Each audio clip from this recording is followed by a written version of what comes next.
Corporate mafia குற்றச்சாட்டுகள் அரச விசாரணை ஆணையம் அமைப்பதில் அரசாங்கம் பரிசீலனை. மலேசிய ஊழல் தடுப்பு ஆணையத்தின் முன்னாள் தலைமை ஆணையர் தான் ஸ்ரீ அசாம்பாக்கி தொடர்புடைய விவகாரங்கள் உட்பட கார்ப்பரேட் மாஃபியா குற்றச்சாட்டுகளை விசாரிக்க RCI எனப்படும் அரச விசாரணை ஆணையத்தை அமைப்பது குறித்து அரசாங்கம் பரிசீலனை செய்ய தயாராக உள்ளதாக நாடாளுமன்றத்தில் தெரிவிக்கப்பட்டுள்ளது.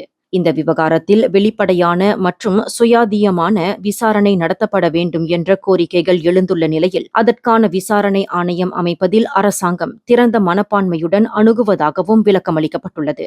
இதுகுறித்து சட்ட சீர்திருத்தங்களுக்கான பிரதமர் துறை அமைச்சர் அசலினா ஒத்மான் சயிட் நாடாளுமன்றத்தில் நேற்று வெளியிட்ட எழுத்துப்பூர்வ பதிலில் RCI அமைக்க வேண்டும் என்ற கோரிக்கையை அரசாங்கம் நிராகரிக்கவில்லை என்றும், ஆனால் அது குறித்த எந்தவொரு முடிவும் நடைமுறையில் உள்ள சட்ட விதிமுறைகளுக்கு இணங்கவும் தற்போது போலீசார் மேற்கொண்டு வரும் விசாரணையின் முடிவுகளையும் கருத்தில் கொண்டே எடுக்கப்படும் என்றும் தெரிவித்துள்ளார். அதேவேளையில் தற்போது சம்பந்தப்பட்ட அமலாக்க அதிகாரிகள் மேற்கொண்டு வரும் விசாரணைகளில் கிடைக்கும் உண்மைகள், கண்டறியப்பட்ட தகவல்கள் மற்றும் அண்மைய முன்னேற்றங்கள் ஆகியவற்றையும் கருத்தில் கொண்டு மட்டுமே இறுதி முடிவு எடுக்கப்படும் என்றும் அவர் வலியுறுத்தியுள்ளார். கார்ப்பரேட் மாஃபியா குறித்த குற்றச்சாட்டுகள் முதலில் ஒரு தகவல் வெளியீட்டாளர் வலைப்பதிவில் வெளியாகி பின்னர் ப்ளூம்பர்க் வெளியிட்ட விசாரணை அறிக்கைகள் மூலம் பரபரப்பை ஏற்படுத்தின.